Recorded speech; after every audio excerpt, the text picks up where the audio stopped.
وی څوک چې د ورځې دا کلمه سل پیري ووایي لا اله الا الله وحده لا شریک له له الملک وله الحمد وهو على كل شيء قدیر. څومره اسانه ده.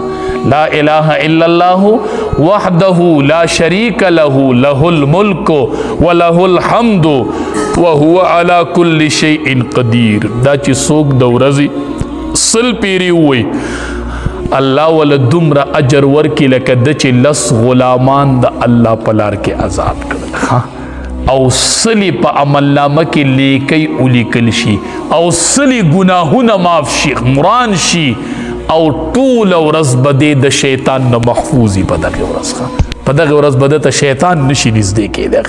ډېر خلک د شیطانانو په وسوسو کې دي. ډېر خلک وایي مولوي صاحب ما نه ګناه کېږي. ډېر خلق نن ځوانان وایي مولوي صاحب موږ نه ګناه کېږي. زه ورته وایم اودس کوه همیشه په اوداسه کې اوسېږي چې اودس دې ماتېږي متصل ضربر اودس کوه. صلاح المؤمن اودس چې دی دا د مؤمن وسله ده.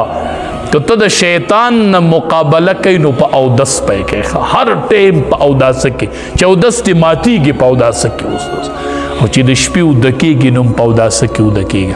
څوک چې په اوداسه کې سملي او ذکر شروع کړي وایي دا بستره الله د له مسجد وګرځوي نو اوده کېږم د شپې په اوداسه کې او د ورځې ګرځم په اوداسه کې. دا د ژوند یو معمول وګرځوئ.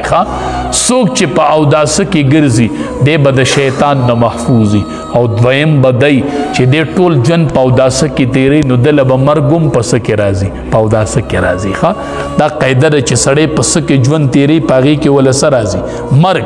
نو د ده چې مرګ راشي نو دی به په اوداسه کې او دا قاعده ده چې سړی به په هغې حالت کې پاسي چې په کم حالت کې څه وي مړي نو چې په کم حالت کې مړی نه اودس دی نو چې پاسي نو اوم به په هغې حالت کې پاسي او الله ته به په هغې حالت کې ودرېږو چې په کم حالت کې مړه شوي وو.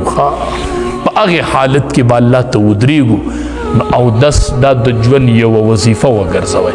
دا عهد وکئ چې زما اودس ماتېږي زه به اودس کوم زما اودس ماتېږي زه به اودس کوم 24 ګنټې بس یو خو چې اوده شي اوده شي خو چې ویښي او اودس دې ماتېږي. بل په دې کې غټه فایده دا ده چې کم سړی په اوداسه کې ګرځي د ده نه به مونځ نه پاتې کېږي. خیال هم کړی دا مونځ چې سړي نه پاتې کېږي خدای په اودس سمې نه راځي. نو چې ته په اوداسه کې او آزاد وشو کم سړی چې په اوداسه کې ګرځي د ده نه به مونځ نه پاتې کېږي. انشاءالله صلاح المؤمن دا د شیطان په مقابله کې د ده سره اسلحه موجود ده. په دې سړي شیطان نشي راتلی چې دی په اوداسه کې. نو دا د ژوند یو معمول ځان له جوړ کړئ. دا څه ګران کار نه دی. وایي چې مرمه چې په اوداسه کې یم چې مرګ راځي چې په اوداسه کې مرګ راشي چې د پاکۍ حالت کې د الله مخې ته ورشمه نو د شپې چې اوده کېږئ اودس وکئ.